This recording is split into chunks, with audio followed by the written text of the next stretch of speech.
ለምን? አይ ያው የመኪናዋን ቀሚስ ለማስተካከል ብዬ ነው። ትንሽ ንፋስ እየመጣ ስለሆነ ነው እንዴ? እሺ።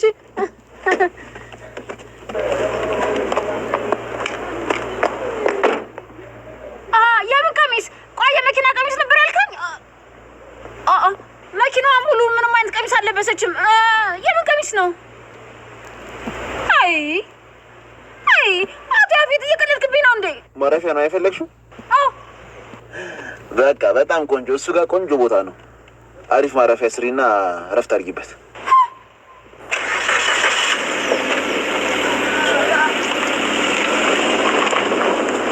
ባለሽበት ቤት ስሪን ያለኝ ይሄ የማይረባ። ቆይ አሳያለሁ፣ ምን እንደማደርግ አሳያለሁ። ቆይ አሁን እሺ ምን ላድርግ? የት አባቴ ልግባ? ወይኔ ሉሊት፣ መጨረሻማ መንገድ ላይ መውደቅ አይሆንም። ሉሊት አስቢ ሉሊት።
አሁን ደግሞ ምን ፈለግሽ? ትሰሚኛለሽ ወይዘሮ ቤዛ? አሁን ብር ላይ ነው ያለሁት። ይኸውልሽ ወደ ውስጥ የማታስገቢኝ ከሆነ በአንድ ስልክ ጥሪ ብቻ ለጽዮን ደውዬ የአባቷን ሞት አፍረጥርጬ እነግራታለሁ። አዎ አንቺ ሴት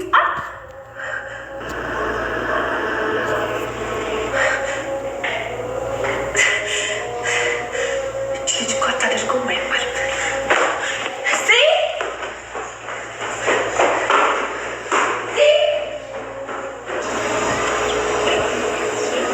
አንቺ ከውከዋ ጉድሽን ስሚ።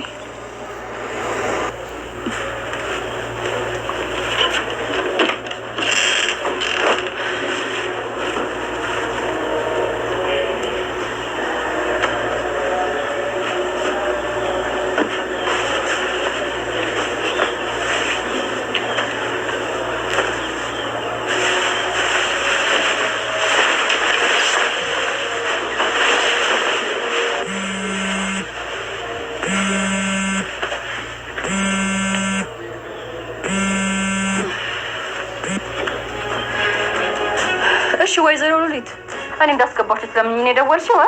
ያባረርኩሽ እኮ ነው። ሳሎን የቤቷ ባለቤት ነች።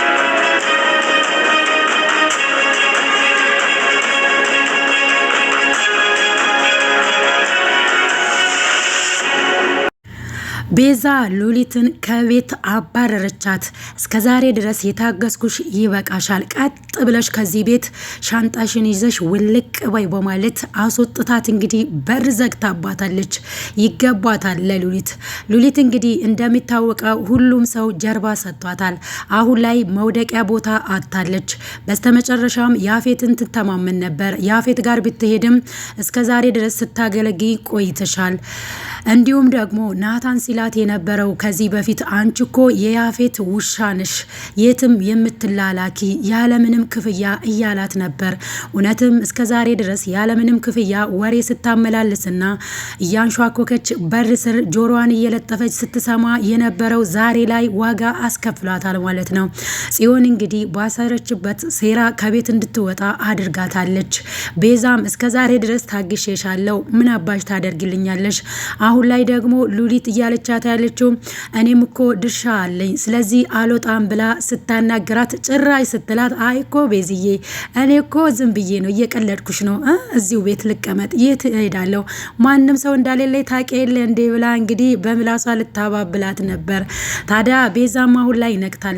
ውጪልኝ ከቤቴ ብላ እንግዲህ በግድም ቢሆን ወደ ውጪ አውጥታታለች። ሉሊት ከነ ቤዛ ቤት ውልቅ ብላ ስለወጣች በጣም ደስ ብሎናል እኛም። ታዲያ አሁን ላይ ደግሞ አንድ ነገር እያሴረችን ያለችው ቤዛ አሁን ላይ እኔ መሄጃ የለኝም ቤት ውስጥ የማትመልሺ ከሆነ ያናንተን ጉድ እዘረግፍላታለሁ ለጽዮን ብላታለች። የአባቷን ሞት በአንድ ጥሪ እነግራታለሁ ከዛ በኋላ እንግዲህ ምን እንደምትሆኑ አያለው ብላታለች። ታዲያ ቤዛም ወደ ጽዮን ነው እንጂ ያቀናችው ለሷ በር ለመክፈት አልሄደችም ነበር።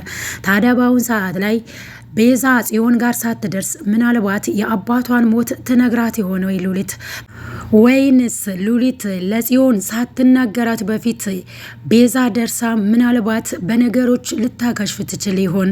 እንግዲህ ይህንን ሁሉ የምናየው ክፍል 109 ላይ ይሆናል።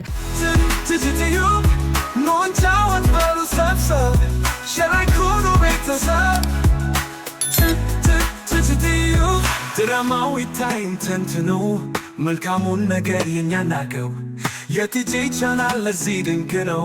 ዘወትር ሁሌ ገብተን እንየው ኖንቻወት በሉ ሰብሰብ ሸራይኩኑ ቤተ ያፌት የናታንን ልጅ መወለድ የለበትም ብሎ በአጭሩ ሊያስቀረው የነበረው ሳይሳካለት ቀረ። ኤፍራታ የዶክተሩን ሞት በዜና ስትሰማ መድኃኒቱን እየዋጠችበት ባለበት ሰዓት ላይ ነበር። ታዲያ መድኃኒቱን ደንግጣ ነበር የተፋችው። ከዛም በኋላ የኔ ንግስት መድኃኒቱን እንቺና ዋጪ ለምን ተፋሽ ብሎ ቢጠይቃትም ዶክተሩን ማን ገደለው የሚል ጥያቄ ማቅርባለታለች። እንዴት ነው ሌላ መድኃኒትስ ቅያሬ የለህም እንዴ? አንድ መድኃኒት ብቻ ነው እንዴ ይዘህ መጣው?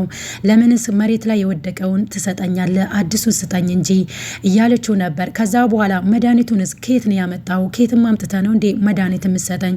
ታዲያ አሁን ላይ እኔን መግደል ነው እንዴ የምትፈልገው? ምን አስበህ ነው? እኔም እኮ እንዳንተው ብልጥ ነኝ። ምን እኔ ላይ እንደሚደረግ አውቃለሁኝ። ዶክተሩንም ቢሆን አንተን የገደልከው ብላ ስትጮህበት ገኒና አቤልን ዞር በሉልኝ እኔና እሷ የምናወራው ወሬ አለ ብሎ እንግዲህ ወንበሩን ሲመታባቸው በመደንገጥ እነሱም ከነሱ ፊት ዞር አሉ። ከዛም በኋላ እንግዲህ ያለውን ነገር እሱም አዎ እኔ ነኝ የገደልኩት ምን ልታመጪ ነው ብሎ ይፎክርባታል። አሁንም አንተ የቀረህ ይሄ ነው እኔን መግደል ነው የቀረው ናና ግደለኛ ለምን አስተረፍከኝ በፊትስ ቢሆን ብላ እንግዲህ ለሱ ተናግራለች። ያፌት ያው እንደተለመደው ጨካኝ ስለሆነ ዶክተሩንም እሱ ራሱ ስለገደለ ዜናው ሲሰማ ምንም ነገር አልደነገጠም ነበር። አዎ ከትላንትና ወዲያ ነበር የሰማሁት ሞቱን ትላንትና ራሱ ሰምቻለሁ፣ ግን ደግሞ ለዛ ነው ያልደነገጥኩት ብሎ ሊሸውዳት አስቦ ነበር። ታዲያ እንደዛ ከሆነ መድኃኒቱን ትላንትና ማን የሰጠ እሱ ከትላንት ወዲያ ከሞተ ብላ ብታፋጥጠውም አቶ ያፌት መልስ ስላጣ ቀጥታ ወደ ውጭ ነበር እየወጣው። ኤፍራታ የያፌትን ጭካኔ እያየችስ እንዴት ነው እዛ ቤት ውስጥ የምትቆየው? ለህይወቴስ ያሰጋል ብላ አላሰበችም ወይ? አሁን ላይ መድኃኒቱ የተሳሳተ ይዞላት እንደመጣ ተረድታለች። ዶክተሩ እንዳላዘዘው ስላወቀች ነው ያልዋጠችው። እናም ደግሞ ቅያሬ መድኃኒት የለህም እንዴ? እንዴት ከመሬት ላይ የወደቀን አንስተ ትሰጠኛለ? እኔን መግደል ነው አይደለም የምታስበው የሚለው ነገር እንግዲህ ተቀርጾባታል ማለት ነው። ይህንን ነገር ካወቀች በኋላ እሱ የሰጣ ትን መድኃኒት ምናልባት ላትወስድ ትችላለች። ለዛሬው ለያፌት አልተሳካለትም።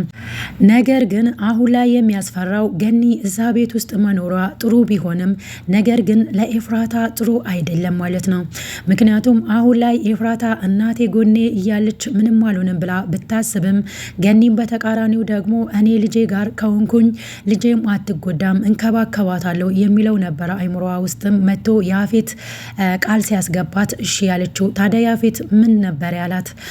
አንቺ እኔ የምልሽን ብቻ ነው የምታደርጊው፣ በሰራተኛ መልኩ ነው የምትቀጠሪው እና አንቺ የምልሽን ታመጫለሽ፣ ሂጂ ስልሽም ትሄጃለሽ፣ ስልክም እኔ አውሪ ስልሽ ብቻ ነው የምታወሪው፣ ማንም ካለኔ ፍቃድ ወደዚህ ቤት መምጣት አይችልም ብሏታል ማለት ነው። ካሁን በኋላ መድኃኒት ይዞ ቢመጣ እንኳን ገኒ በገዛ እጇ ለልጇ እንድትሰጥ ያደርጋታል ማለት ነው። ገኒም እዛ ቤት ውስጥ መኖሯ ለአሁኑ ጥሩ ቢመስላትም ለወደፊት ግን ልጇን ሊያሳጣት ይችላል ማለት ነው። ነው። ኤፍራታን በአሁን ሰዓት ላይ ያሰጋት አቤልም ቢሆን ያፌትም ቢሆን ለንግግራቸው ልከት ስለሌላቸው እናቴን ያስከፉብኛል የሚል ብቻ ነበር አይምሮዋ ውስጥ የተቀረጸው። ነገር ግን ካሁን በኋላ የሚመጡባት ፈተና ብዙ ይሆናል ማለት ነው በእናቷ በገኒ በኩል። ታዲያ ገኒም ያስተዋለችው ልጇ ጋር መሆን መንከባከቧ ብቻ ነው። ያፌት ደግሞ ያዘዛትን ነገር በዛ ሰዓት አልታያትም። ምክንያቱም መርዛማ ሰው እንደሆነ እያወቀች ግን ልጅ አጠገብ መሆኔ አድናታለሁ ብላ በገዛ ራሷ ደግሞ እሷ ልጇን እንድታጣ ሊያደርግ ይችላል። ያፌት አያስብም ማለት አይደለም። ጭራቅ ስለሆነ ብዙ ነገሮችን ሊያስብ ይችላል። ታዲያ ለአሁኑ የታያት ለኤፍራታና ለገኒ አሁን እሱም ከፍ ዝቅ አድርጎ ሲናገርሽ እኔ ደግሞ እናቴን በሰራተኛ መልኩ ሲያዩት አልወድም የሚለው ነገር ነበር። ምክንያቱም ልጅ እናታቸው ዝቅ ስትልባቸው አይወድም።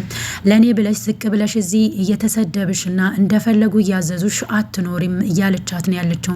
እኔ አሁን ላይ ራሴ ሰርቼ ራሴ በላለው ገኒዬ ወደ ቤትሽ ተመለሽ እያለቻት ቢሆንም ገኒ ግን እምቢ ብላታለች። ለአሁኑ እዚሁ እንድትሆን ኤፍራታም እንግዲህ ሀሳቧን ቀይራ በገኒ ተስማምታለች። ገኒም ስላስገደደቻት ነው በነገራችን ላይ።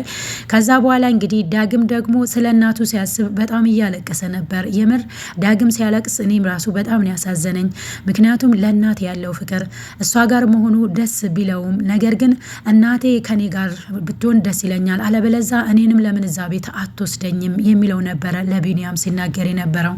እውነት ለመናገር ዳጊ በጣም ነው የሚያሳዝነው። እናቱ እንግዲህ ወደ ቤዛ ቤት ከገባች ጊዜ ጀምሮ ብቻውን ነበረ ሲኖር የከረመው።